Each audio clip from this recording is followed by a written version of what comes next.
Ourém. Conjunto monumental dos Condes de Ourém.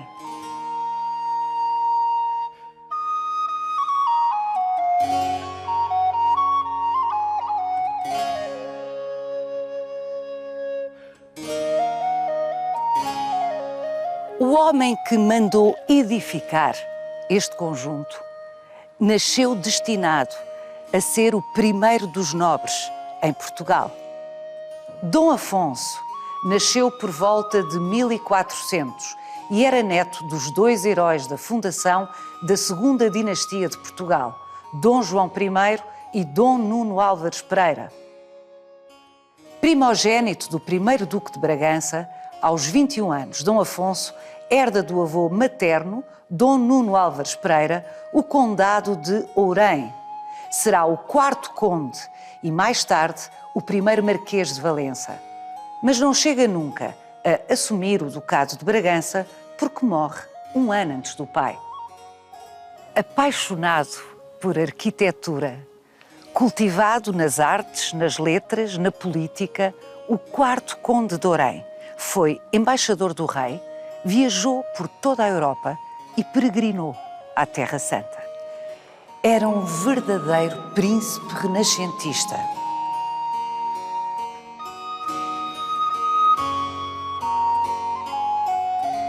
Vai querer saber mais? Venha conosco nesta visita guiada.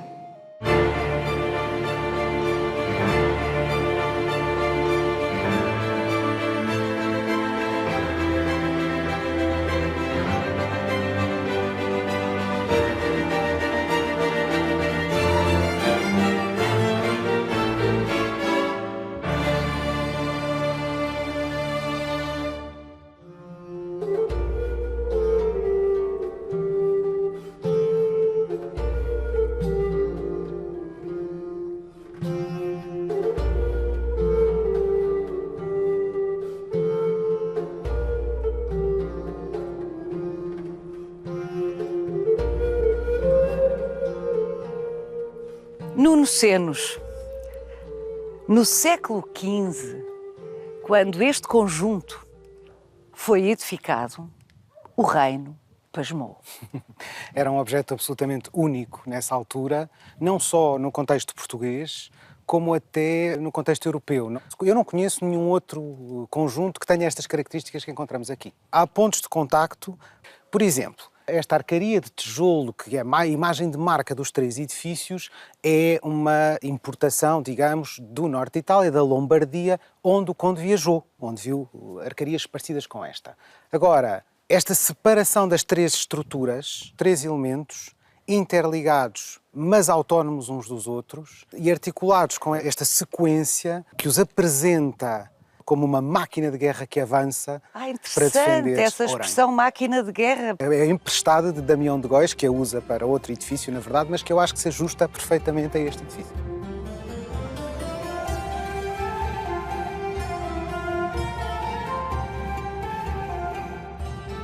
O que o quarto conde de Ourém faz aqui é reformar o castelo, que já cá estava, provavelmente em estado muito derruído, constrói um bloco autónomo, que é o palácio, na altura não se usava a palavra, dizia-se paço, portanto destinado à habitação, e acrescenta-lhe estas torres avançadas que reforçam a função defensiva do castelo. Costuma chamar-se a este conjunto Castelo de Ourém, mas pelo que nos descreve não é uma designação exata. Não, não é, porque precisamente tem este caráter de ser composto por três peças, castelo reduz-lo a uma só. E é uma coisa, há muitos castelos, coisas destas não há mais. Portanto, esta combinação de três elementos não há outra e, embora eu não tenha muito bem a certeza do que é que se lhe deve chamar, parece-me importante que se perceba que não é só um castelo, não é? O que está aqui é mais do que um castelo.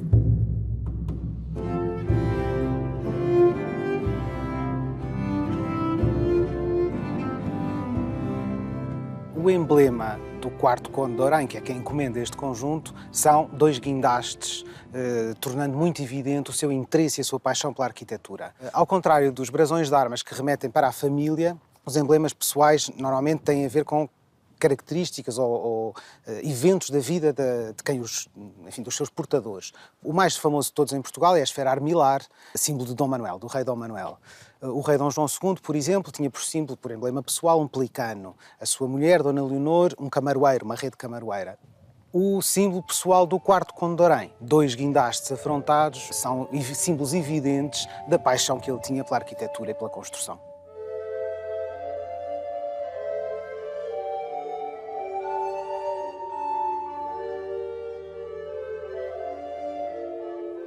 Nuno Semos, acho que todos gostávamos de saber um pouco mais sobre quem foi este quarto conde de Orém, quem encomenda uma peça tão original, um complexo tão singular, tinha, com certeza, outras características particulares.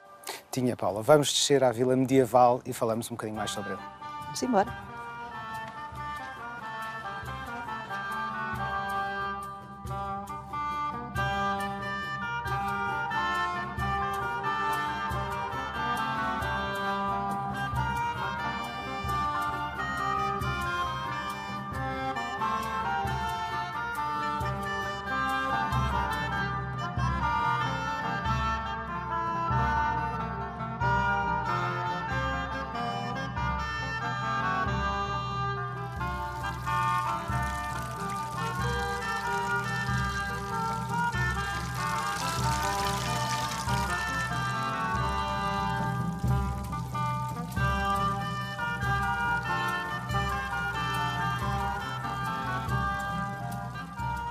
Dom Afonso era um homem extraordinário. Trata-se de uma figura da mais alta nobreza do país, recebe o senhorio, portanto, estas terras de Orém onde nos encontramos em 1420, por doação do avô, de que já vou falar, e introduz um conjunto de melhorias importantes aqui na vila, nomeadamente esta fonte onde nos encontramos. Para perceber a história da figura, temos que recuar à geração de Dom Nuno Alves Pereira e Dom João I. Dom João I sobe ao trono em contexto de guerra, é o mestre Davis que é feito rei, e quem assegura essa vitória é Dom Nuno Alves Pereira, o condestável dos seus exércitos, o homem que lidera os seus exércitos. Portanto, o rei deve-lhe tudo. Deve-lhe o trono, a fortuna e a sorte, e acumula-o de títulos, de benefícios, de terras, etc. Nuno Álvares tem uma filha só tem uma descendente, que é uma mulher, Dona Beatriz, que é a herdeira universal destes bens todos, deste homem riquíssimo. Aliás, o próprio rei, Dom João, a dada altura, começa a achar que talvez já tenha dado fortuna a mais a Nuno Álvares. Sim, houve um momento em que eles quase rivalizavam, não é? E tiveram alguns problemas, alguns atritos. De qualquer das maneiras, o Dom João concebe, a dada altura, a ideia de casar esta filha de Nuno Álvares com o seu filho mais velho, legítimo, que é Dom Duarte, que vai ser rei. Nuno Álvares não aceita este plano. Porquê? Porque este plano faria desaparecer a sua família na família real. Claro, diluía-se. Diluía, desaparecia. Todo o seu património, o seu nome diluir-se-ia na Casa Real, na Casa obviamente. Real, exatamente. Mas aceita um outro negócio que o rei lhe propõe, que é casar essa filha com o filho ilegítimo que Dom João tinha tido, que é, na verdade, o seu filho mais velho, Dom Afonso, que casa com Dona Beatriz, e o dote desse casamento inclui uma série de bens, de propriedades e títulos. Nomeadamente o de Conde de Barcelos, que vai ser o título que ele vai usar durante uma parte substantiva da sua vida. Este Dom Afonso, pai, vamos ter que o distinguir do filho, que se vai chamar Afonso também, é uma primeiríssima figura da aristocracia portuguesa. Ele, na verdade, não é filho legítimo do rei, mas o rei trata-o sempre como seu filho igual aos outros. Igual a Dom Duarte, que há de ser rei, enfim, igual a toda aquela ínclita geração, como Camões lhe chamou, e que teve, enfim, repercussões imensas na história de Portugal.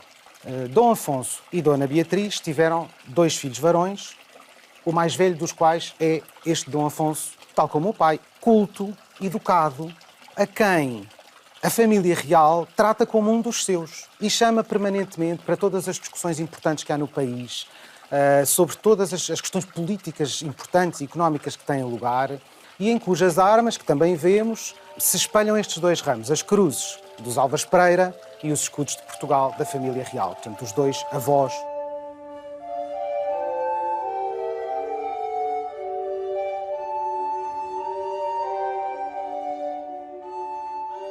Em 1420 acontece uma coisa importante. Dom Nuno Álvares Pereira decide recolher-se numa comunidade religiosa, fazer-se religioso e aí passar o resto dos seus dias, e decide, nessa altura, passar para os netos, saltando uma geração, títulos que ainda tinha e riquezas que ainda tinha. Ao neto mais novo, Dom Fernando, dá o Condado de Arraiolos, ao neto mais velho, Dom Afonso, dá o Condado de Orém. E é assim que Dom Afonso vem fixar em Orém.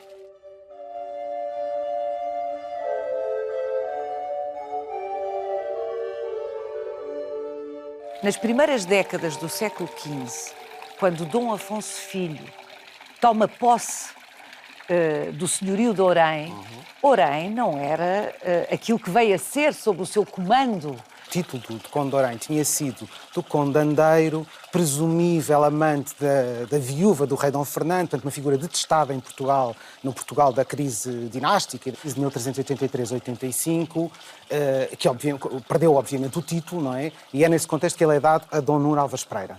Em 1420 a filha de Nuno Álvares já tinha morrido, portanto ele não quer passar os títulos para o genro e passa-os para os netos. Dom Afonso é assim o quarto Conde de Orém.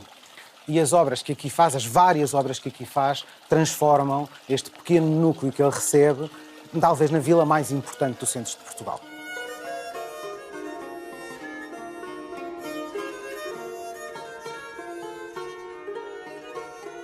Esta vila foi muito afetada pelo terremoto de 1755, foi parcialmente reconstruída depois disso, sendo o vestígio mais antigo que aqui subsiste, devido ao conde, esta fonte.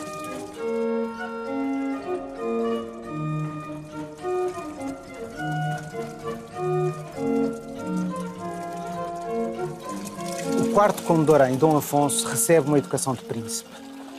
Viaja muito, mesmo muito, até para padrões quase de hoje, porque ele vai à Inglaterra, vai à Flandres, vai à Espanha, vai à França, vai à Terra Santa. Ele começa por ir à Inglaterra acompanhar a irmã, no que casa em Inglaterra, com a altíssima aristocracia inglesa.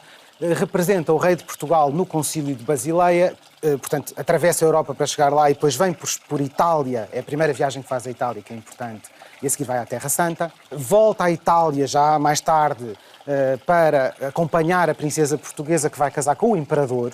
O imperador Frederico arma o cavaleiro e, obviamente, passam por muitos sítios e veem muitas coisas. Ou seja, o seu estatuto cresce e consolida-se constantemente. Ele chega aos 40 anos, é uma das figuras mais importantes politicamente do país, de tal maneira que, no conflito de Alfarrobeira, que opõe dois irmãos na disputa do trono, o Afonso pai, toma o lado que, na verdade, acaba por perder o desaguisado, e é Dom Afonso Filho quem medeia esse conflito e o que resolve, o que permite também à família depois manter a sua posição intacta, na verdade, intacta.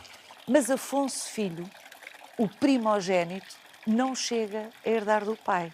Não chega a herdar do pai, que entretanto foi feito Duque de Bragança, que é um título da maior importância. Nesta altura só há 2 duques em Portugal, ele é o terceiro, todos de sangue real. São todos filhos de rei.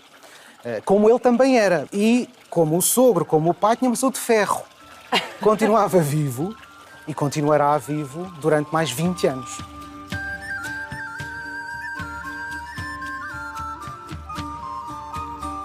Afonso Filho, que tem a legítima expectativa de suceder ao seu pai, tem que esperar. Porque o pai continua de ótima saúde, morrerá com mais de 80 anos em 1461, tendo Afonso Filho morrido um ano antes.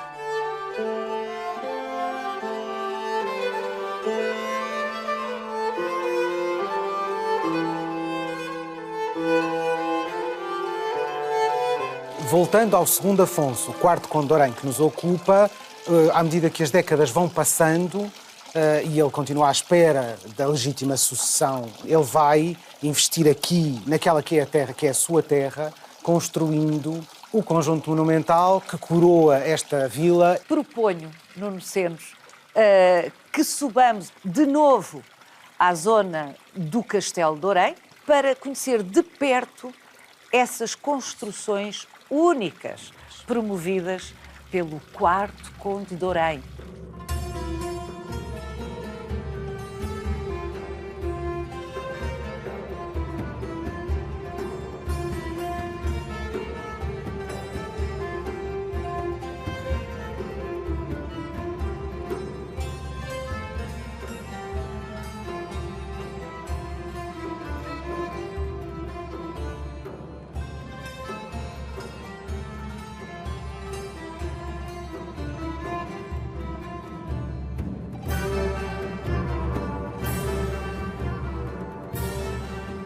Nuno, o castelo onde nos encontramos é a primeira peça deste complexo.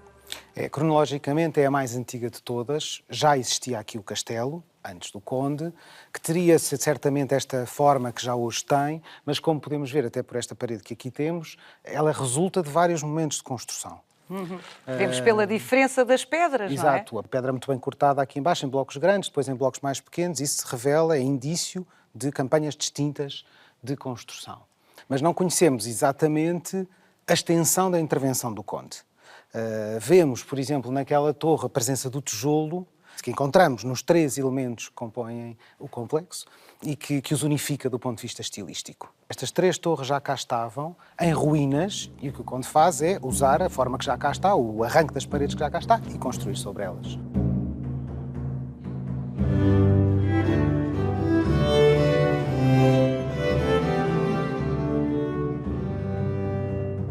As torres cumprem várias funções, a primeira das quais é obviamente militar e, portanto, de defesa. Também era nas torres que as pessoas mais importantes de cada castelo viviam, antes da invenção dos palácios. Vivia-se em torres e o rei de Portugal tem torres um pouco por todo o país, a nobreza também. Cumpriam ainda outras funções e nestas 2 torres, nos seus pisos térreos, funcionavam prisões. Aquela porta que nós vemos no térreo não existia, era fechado como o da outra, e lá dentro há um compartimento coberto com uma abóbada que tem um buraco no meio. Os prisioneiros eram descidos por essa abóbada com uma corda o compartimento é fechado precisamente para não poderem fugir. Era assim no século XV, mas esta solução, na verdade, em Portugal durou até ao século XX. Ao século XX? Sim, não propriamente aos anos 80, mas até aos anos 50 houve prisões em funcionamento assim em Portugal.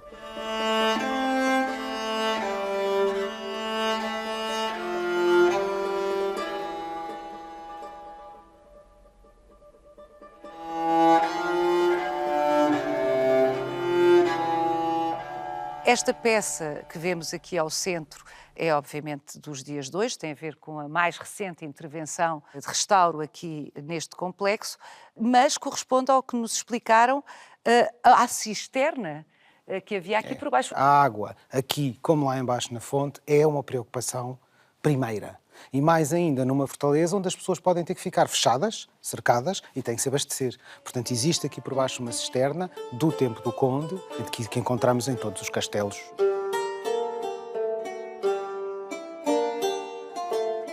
Uma das grandes novidades deste conjunto é que esta estrutura de defesa foi reforçada pelas 2 torres colocadas na dianteira do conjunto e estão ligadas de uma forma muito curiosa.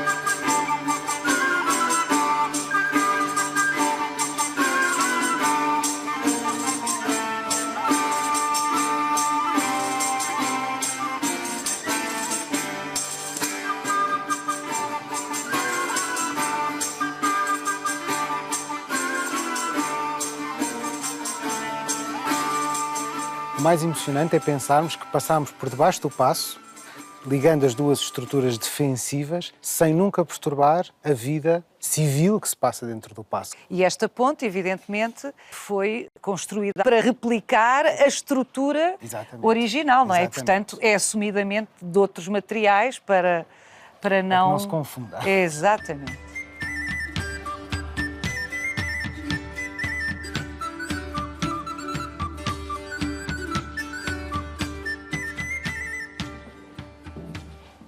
Alguma vez estas estruturas guerrearam ou foram protagonistas numa cena de guerra? Não, nunca. Até porque nunca chegou a haver guerra que o justificasse. Mas dito isto, um nobre no tempo do Conde de Orém é um guerreiro. Quer seja, quer não seja, faz parte do seu perfil ser um guerreiro. E ser um homem que sabe de arquitetura militar e que sabe de tecnologia militar. E, portanto, para um nobre daquele estatuto, construir uma obra de ponta como esta era, da tecnologia bélica de ponta daquela altura, era fundamental, independentemente depois da sua utilização real no terreno. Para todos os efeitos, uma estrutura imponente como esta é dissuasora. Justamente, ela é sempre ameaçadora.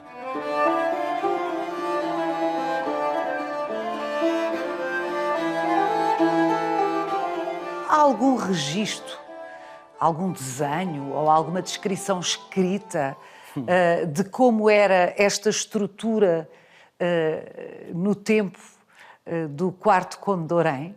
Não, pode ser que um dia apareça, temos essa esperança, tem acontecido em casos excepcionais, mas aqui não temos registros visuais, senão no século XX, quando a então Direção-Geral de Edifícios e Monumentos Nacionais, a que chamamos todos GEM, fez, ainda nos anos 30, uma das primeiras intervenções de restauro, de muitíssimos que fez pelo país fora, fez aqui precisamente nestes 2 torreões, foram das primeiras intervenções que eles fizeram. Se não tivessem sido feitos, aqui como em tantos outros monumentos em Portugal, por muito que possamos hoje, e mal seria se 50 anos depois, ou 100 anos depois quase, continuássemos a pensar a mesma coisa sobre o que deve ser um restauro. Agora, se não tivessem sido feitos naquela altura, hoje não estávamos aqui a fazer este programa.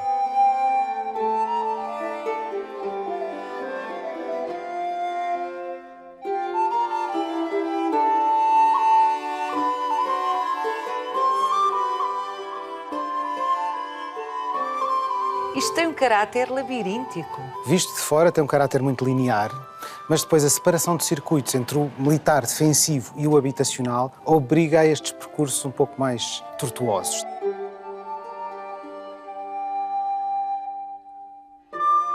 Estamos frente à fachada principal, presumo, do paço do quarto Conde de Orém, o Afonso Filho. Exatamente, que se distingue das demais fachadas precisamente por ter mais aberturas. Há janelas que abrem o paço ao exterior e que simultaneamente deixam entrar luz.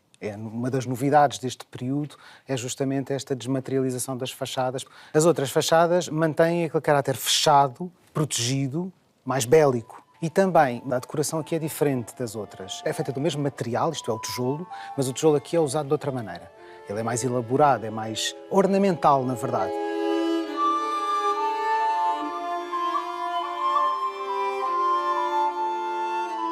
As paredes eram rebocadas? Estas paredes eram rebocadas. Aliás, se olharmos com atenção, percebemos que há, por exemplo, aqueles blocos de pedra na esquina ou à volta das janelas, não estão cortados da mesma maneira. São lisos, são bem cortados, são aparelhados. Os outros são feitos para ser escondidos, para ser revestidos... Com argamassa, com argamassa, com uma... E era pintado? Isso seria caiado, provavelmente.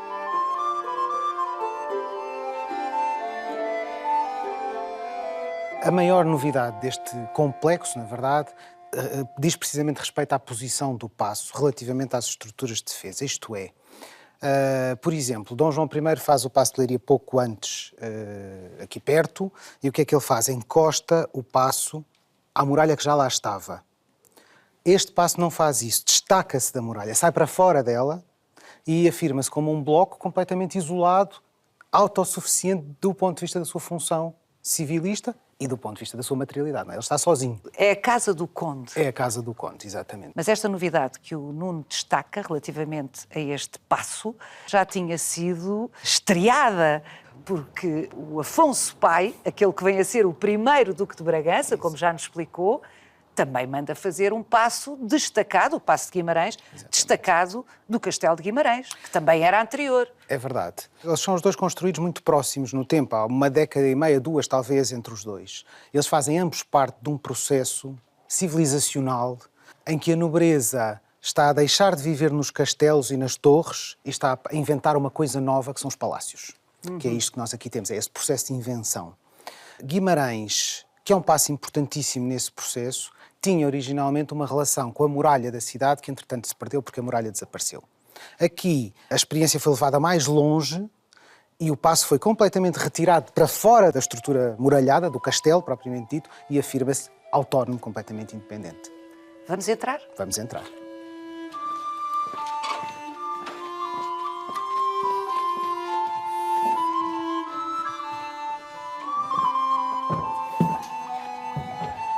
Bonito! Este espaço acabou de ser intervencionado e foram encontradas um conjunto de soluções que me parecem interessantes para este espaço e que ajudam a lê-lo. Antes da intervenção, tudo o que está em madeira não existia. Portanto, nós tínhamos paredes com umas coisas de pedra a sair e pronto. Hoje percebemos que estas peças de pedra que se chamam mísulas seguram estas grandes traves que, por sua vez, seguram o teto, que é também o soalho do piso superior. A estrutura era esta. Era exatamente esta. Claro que a madeira não sobreviveu até aos dias de hoje. Justamente. Matéria perecível, orgânica, como é evidente, mas não restam dúvidas para que é que serviu estas peças. Mas as peças são diferentes entre si. Foi uma opção estilística na altura da construção. Curiosamente, é própria deste tempo de transição. Isto é, nós temos um desenho que é muito gótico e outro já aponta noutra direção, numa direção mais classicizante, mais renascentista, se quisermos. Portanto, novamente, todos os detalhes, quando se sabem ler, dão pistas para aquilo que o Nuno já identificou como um período de transição civilizacional, foi a expressão que usou, não é? Em que os grandes senhores deixavam de viver em castelos e passavam a construir os seus passos, palácios. As molduras das portas serão originais? Quando eu digo originais, é do tempo do Quarto Conde? Do Quarto Conde, exatamente. Estas sim. E, aliás, também as encontramos em vários destes espaços e até no Paço de Porto de Mós, que o Conde também faz 20 anos mais tarde, 15 anos mais tarde.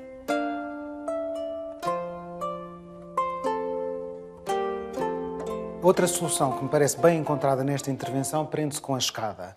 Nós tendemos a achar que nos edifícios palacianos existem escadas de pedra monumentais. Na verdade, em Portugal, esse é um desenvolvimento tardio, a partir do século XVII e não antes, e do século XVII já avançado. Há exceções, obviamente, mas são exceções. Até lá, o que nós temos são estruturas de madeira, como esta, evidentemente moderna, mas de madeira também, que, tal como o resto das madeiras, não chegaram até nós.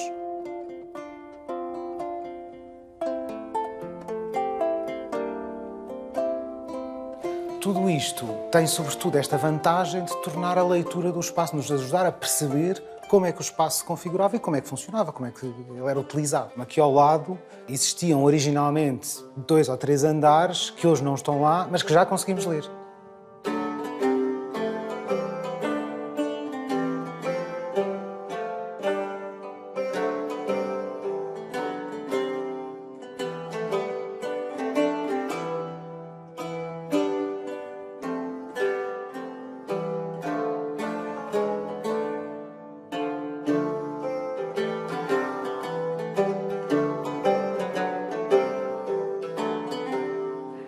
É incrível. É uma paisagem extraordinária. Temos que a imaginar sem casas, com a vila medieval aqui deste lado, na encosta deste lado, mas obviamente pouco mais. E daqui tudo o que se vê é a extensão imensa do Condado de Orém e a riqueza que ele contém. E creio que se percebe melhor também aqui em cima como este complexo de edifícios funciona como uma marca no território. A marca do Conde, visível a toda a volta, à distância, como ainda hoje se percebe quem visita, impressa na paisagem. É o Conde feito edifício que aqui está a marcar a paisagem.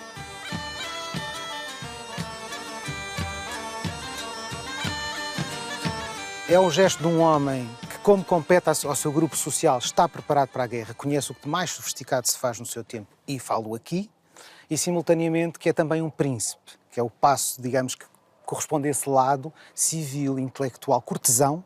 É uma arquitetura ao nível de um homem que está destinado a ser o Duque de Bragança, o primeiro nobre de Portugal, não tivesse morrido um ano antes do pai.